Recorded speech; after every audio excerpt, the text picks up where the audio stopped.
Charles Barkley, I have mad respect for you. I respect your opinion as I respect anyone's opinion. At the end of the day, I know you stated that, it's not on Frank Vogel. He's a good man. And, and you blame Anthony Davis. And you know what? To be honest with you, you're 90% right. 90% right.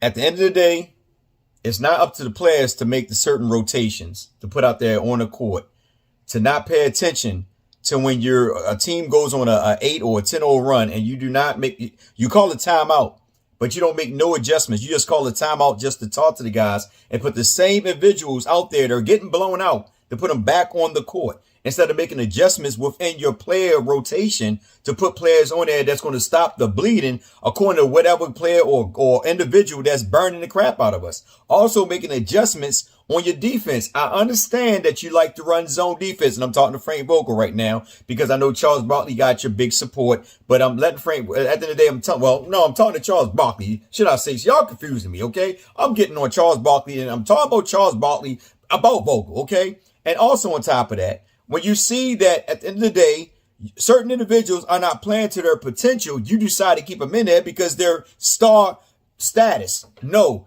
that is on the coach. At the end of the day, if a player don't want to play, you put them on the bench and you bring somebody in that's willing to produce to get the time. That's simply put. But I know this is a star-driven league. So, yeah, it's always going to be the coach that's going to get the seat first, not the players, because, at the end of the day, these organizations board it to the players. But Frank Vogel is just as much to blame as much as the players. It goes hand in hand. And I'm going to just tell all you something, Laker fans, Charles Barkley, everybody else.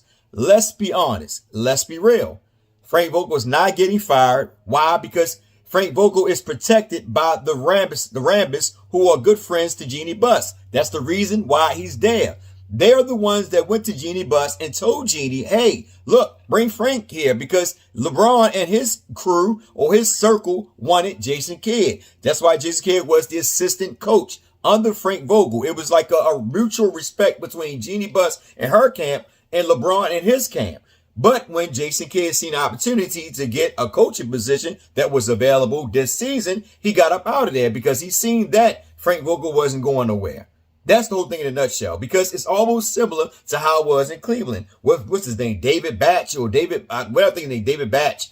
And, David Batch didn't have no support from the Cleveland organization. You know what I'm saying? So he was left out to dry. So when LeBron started complaining about him based on the fact of how he must wrote his playbook or whatever it may be, because to me, he was a good coach, but you never see him again after that. But in the process of it, after they got rid of him, LeBron brought in somebody that he respects, that respects the way LeBron played his style of game, which was Ty Lue, which makes sense. You want to get a coach that feeds according to what you can do. And Ty Lue, I know a lot of people, I told you before that I'm not a big Ty Lue fan because he's more like LeBron's partner. You know what I'm saying? But at the same time, I understand where LeBron is coming from. But Frank Vogel's not getting fired. I mean, this is my opinion, only on the strength of what I've been paying attention to the year that he came.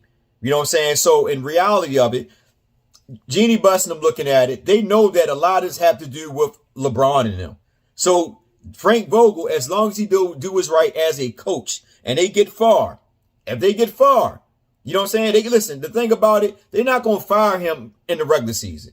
Because there's a lot of different things that you got to look at. Number one, we just started getting some of our players together. And some of our star players started going out, like LeBron James, Anthony Davis, a couple games. So in retrospect to that, you're getting players coming in and other players going out. And then you're starting to get them back in and they're starting to gel. You can see potential in them when they start to play together.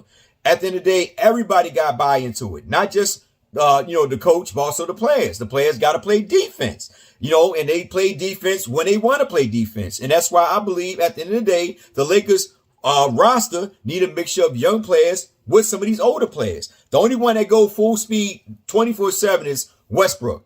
You know what I'm saying? LeBron James used to, but you got to remember he's plagued with injuries. So you're going to get a LeBron James where one game he might play good. Next game he might be tired or worn out. So you got to get some young players in there to lesser or to, give them some breather. That's why I was real big about the young players, because the younger players, along with LeBron, would have made more sense. Yeah, we probably got to rein back during the bubble, but then again, who knows? Because like I told y'all, during the bubble thing, most of the players' mind was not in the game. And that could have been an opportunity for us to sneak one in with the young players, according with LeBron. You know what I'm saying? But we moved too fast. We pulled the trigger. Now we got Davis. You know what I'm saying? And I tell you over and over again, because I'm real big about Davis, not LeBron, not Westbrook, but Davis. Why? Because we gave it too much for this individual to be playing the way he is playing. I'm sorry. This is the one that I'm going to attack. I love Davis. Don't get me wrong. No disrespect to him, but he needs to play to his potential. We got all these players that we let go for the benefit of this guy, and all the players right now are doing good at their respectful teams, even though some are struggling right now, but they're doing good at their respectful team.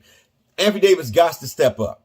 And at the end of the day, he got to play with a chip on his shoulder. He cannot be playing, okay, I won a championship, I'm ready to go and play Call of Duty, get 15-0, whatever it may be. It can't be like that. But if you do want to play, I got the Nintendo. Well, this is Nintendo. It don't matter, because you know what? I'm old school. And I still bust him, and I bust Charles Barkley on, NBA streets or whatever it is. It don't make a difference. But what I'm saying to you at the end of the day, Vogel, to me personally, I don't think his job is in jeopardy. At the end of the day, it's a balance between the players and the coach. He got to work better on his rotation. Like I told y'all guys, I used to beat up on him, but now I'm starting to pay attention to his rotation. I think I'm starting to get the reason why he does what he does, but that Rondo Westbrook thing, there's no excuse for that. I think he wanted two guys on the floor. Both of them are penetrators. That's cool, but the spacing wasn't there, and both of them guys can't really shoot. So that right there was the worst of all of it. But I understand why you got THT in there. Plus, remember, Davis the one that vouched for THT, and that's why he started, because he's not a bad defender. He's just real erratic when he got the ball in his hand. He chooses not to pass it around a lot of time unless he's in trouble. But when he's in trouble, he sometimes make bad decisions.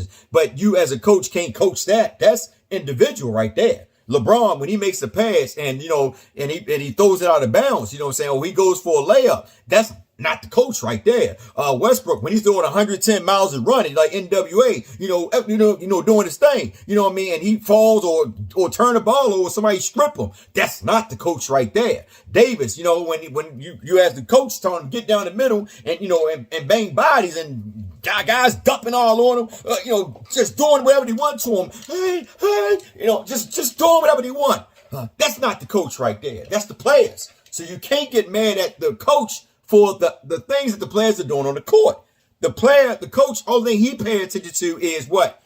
He strategize, the rotation, see what works, the matches, calling the defensive plays and stuff like that, him and the staff. But at the end of the day, like I said, when it comes to that zone defense, this is the problem, because they do not stay on the perimeter. They run down and help guys like, three big quality superstar centers, that they're always on the defensive team, and these guys constantly run out of help, or they switch too quick, and these big guys are on the perimeter chasing these little guys around, and they working them, going through backdoor cuts or whatever it may be for the other guy to lob it up on a 6'4" guy, and a guy like 6'9", 6'10". That's, as a coach, you're supposed to see that and say, you know what, we see this, let's make some changes here. Because they catch us with the back doors, they catch us with the pick and rolls, they catch us with the mixed matches, and we getting beat off the dribble. Let's make some changes. That is on the coach and the players. You know what I'm saying? So it goes hand in hand. Everybody is at fault. Everybody. Even Magic Johnson, even though he ain't on the team no more, he at fault because he tweet too goddamn much. And that's what I'm trying to tell y'all. It's your man Urban Lover coming from your mama's kitchen right now, and I'm trying to cook up some good meals for you guys. Love y'all.